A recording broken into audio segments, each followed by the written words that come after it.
And I did hit record. Don't worry, Cody. Just trying to look out for you since I was a moderator yesterday and forgot to record every time, or forgot to stop recording every time. Hi, everybody. I'm Cody Dreier. I'm the Pollinator ecologist with Nebraska Game and Parks Commission. And my primary duty is the Nebraska Game and Parks Butterfly Survey. It's a survey that takes place every summer. But before we get too far into that, I do want to do a little bit of background information on Monarchs and Regal Fritillaries, which are the two target species for this survey. Volunteers for the survey are asked to be able to identify the difference between males and females for both Monarchs and Regals. So here we have a little spot on our males for Monarchs, which we don't have for the females. The veins are also a little thicker on our females. It's not super easy to see when they're flying around, but it is possible when they land, usually a little easier. For our Regals, we have orange spots on their wings here, and then white spots for the females. So Monarchs overwinter in the Oyamel firs down in the Mexico mountains. They fly up north in the spring, where they will start to reproduce somewhere in the Texas area and continue flying north generation by generation until they hit about this line in Canada. The only food source for Monarchs are milkweeds.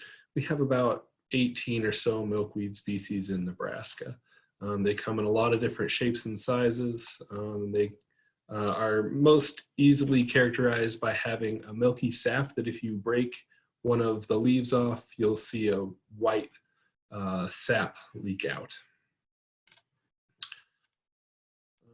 So a monarch will lay eggs on a milkweed. There's a couple eggs right there. If you squint real close, you can see them.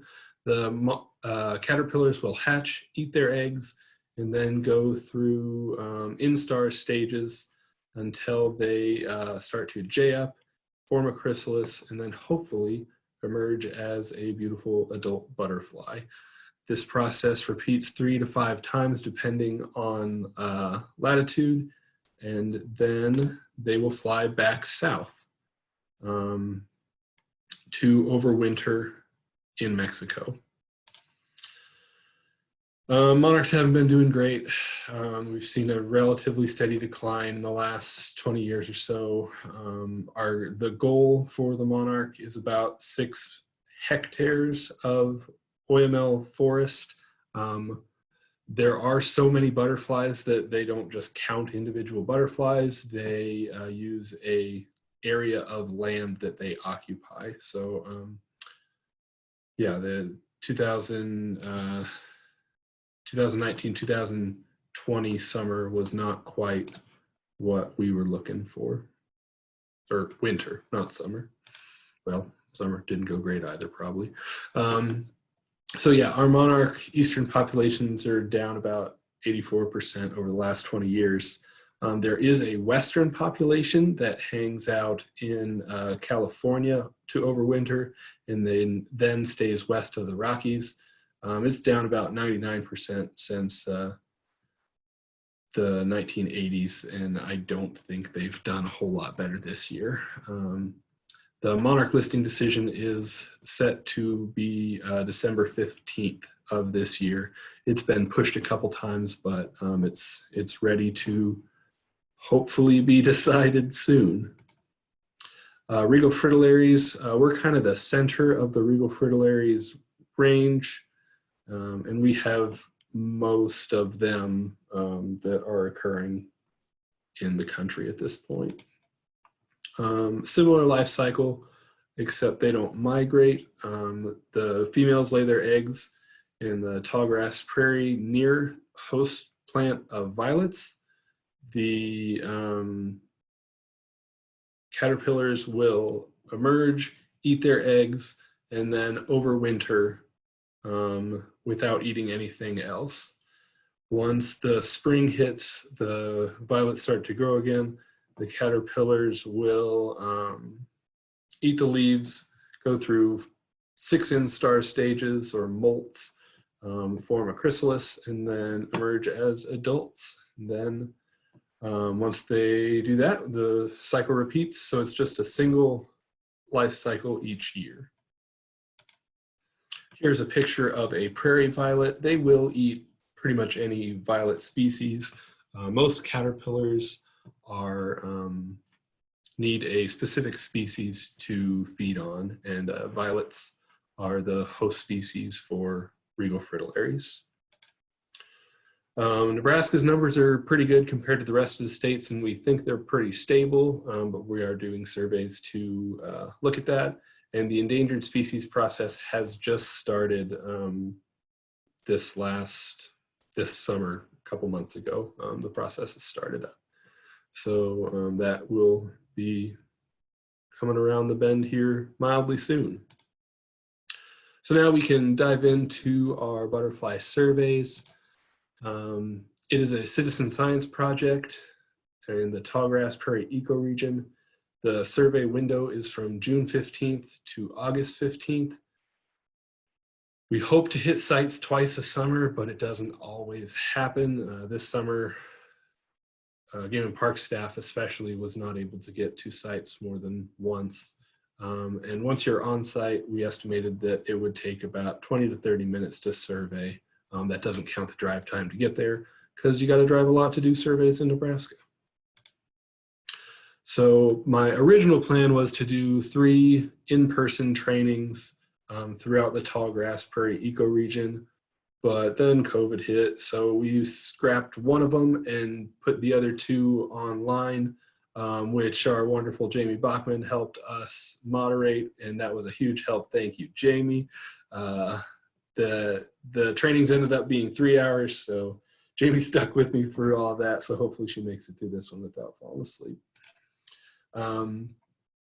Yeah, we looked at, here's our data sheet, just basic site information, where you're at. Then we looked at species detected, the sex if you could find it, the behavior, are they flying, are they resting, and then the detection distance and angle. And we use that to hopefully get an abundance estimate for our butterflies. We can use a little bit of trigonometry to help us determine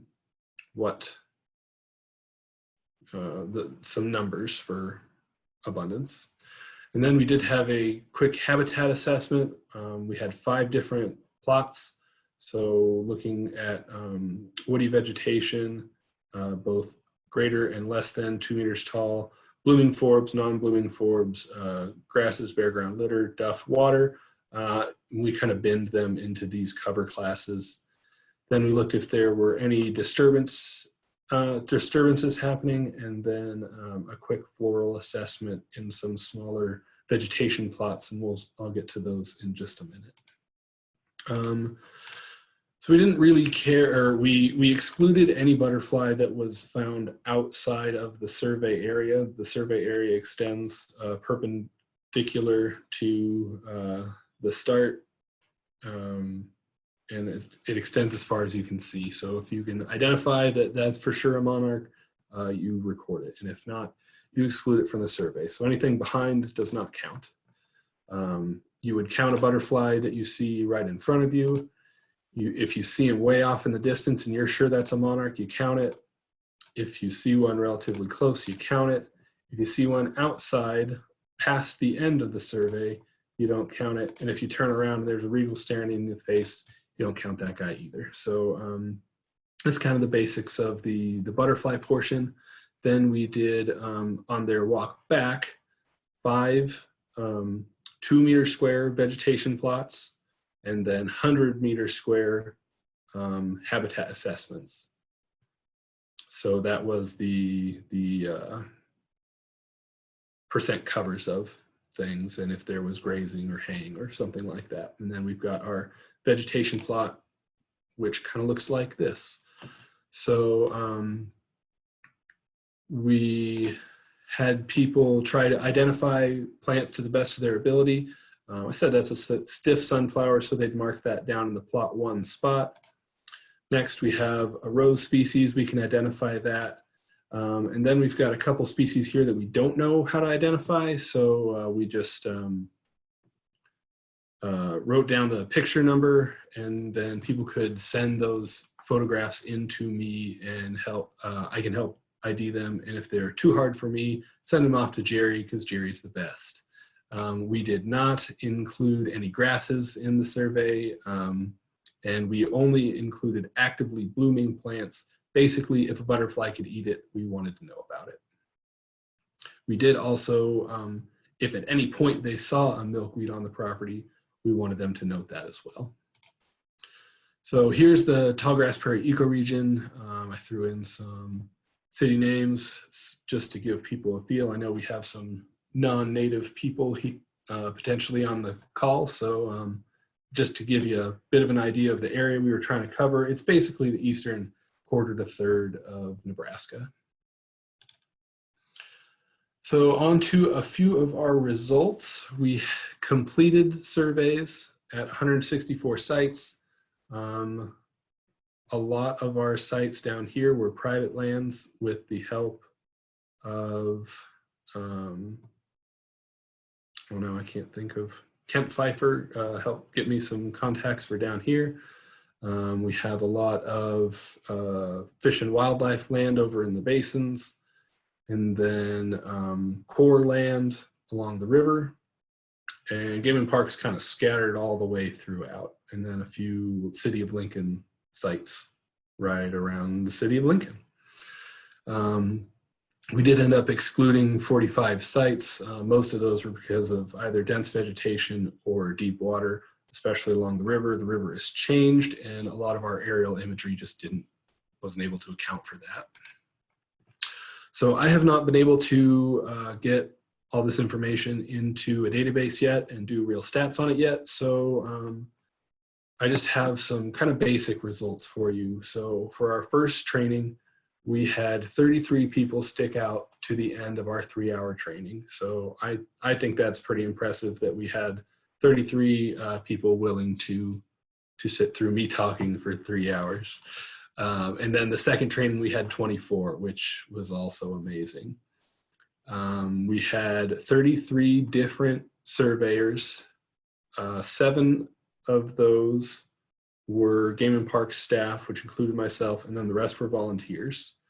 5 of those volunteers did 5 sites each, which was a huge help. And then we were able to do 208 total site visits. 163 of those we were actually able to survey, and then we excluded for all future years 45 sites, and again, mostly because of deep water and dense vegetation. Here's just a brief breakdown of who owned the land that we were looking at. We only tried to get on land that we knew we'd have an easy time getting on. It can take a lot of time to randomly sample and contact landowners in Nebraska, and we knew we didn't have that kind of time, and I didn't want volunteers to have to go and find that information, so we stuck to easy to find land. So we've got Game and Parks, Fish and Wildlife, private lands, Army Corps. NRDs also did give us a handful of sites. We had some Ducks Unlimited and Audubon sites, City of Lincoln, and then the others, let's see, Department of Corrections ended up in there, and UNO let us on at Glacier Creek.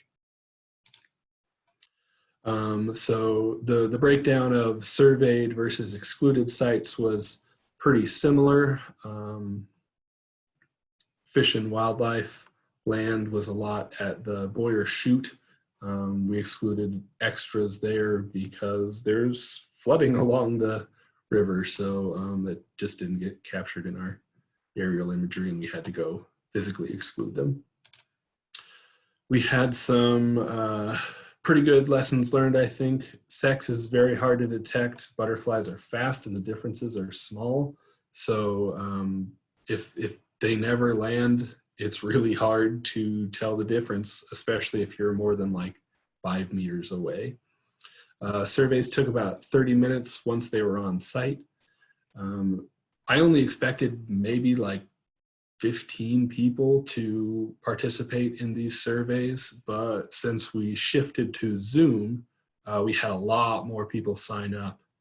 But I do think it was a little bit harder to train them because I wasn't able to physically show them and do a field run with them at the time of the training. So we did have a fair amount of confusion at the start of the season, and I did send out probably more emails than anybody wanted to read from me.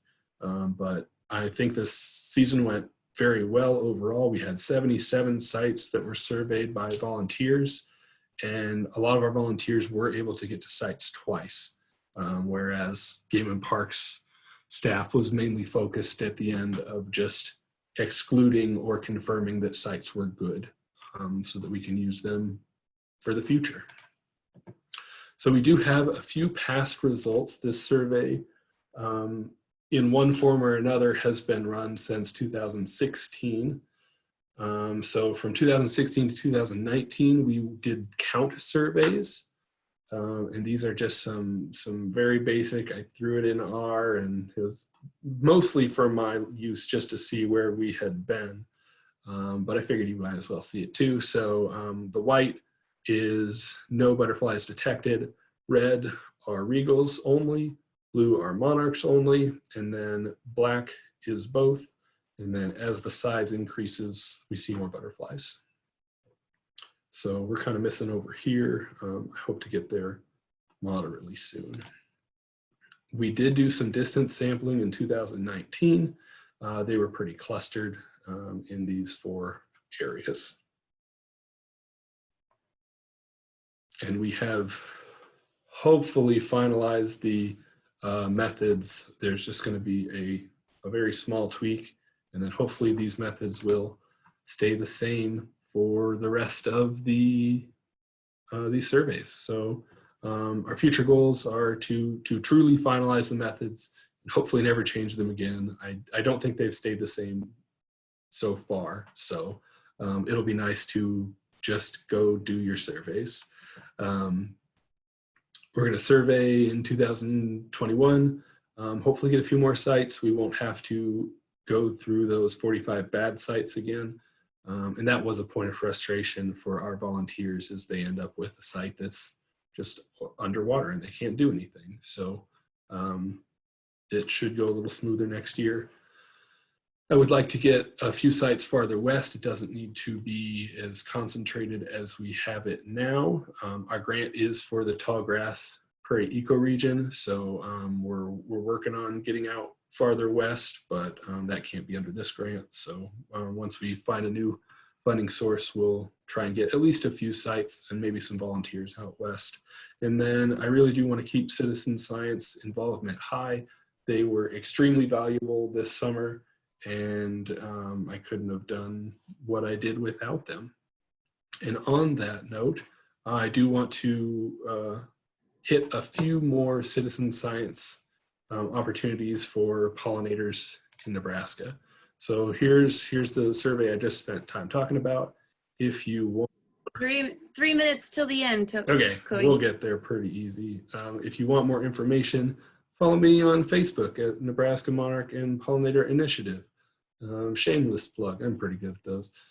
So I usually post something once a week, and then once the surveys start coming around again, we will have some signups on there. So follow that, it's a great website. I really like Monarch Watch. If you don't know, it's a tagging program where you take little, I should have grabbed them. I could have put little stickers on the Monarch's wings right here. It's basically an apple sticker that you stick on their wings. If you do tag, I would like to know about it. You have my email. Just shoot me a quick email. It'd be nice to know who's tagging where. And if you know of places that are really close to Lincoln that have 20 or so monarchs at a time, that'd be really helpful for me too, so I don't have to travel quite so far to tag a bunch. If you do tag with Monarch Watch, I encourage you to take parasite samples, OE samples for Project Monarch Health.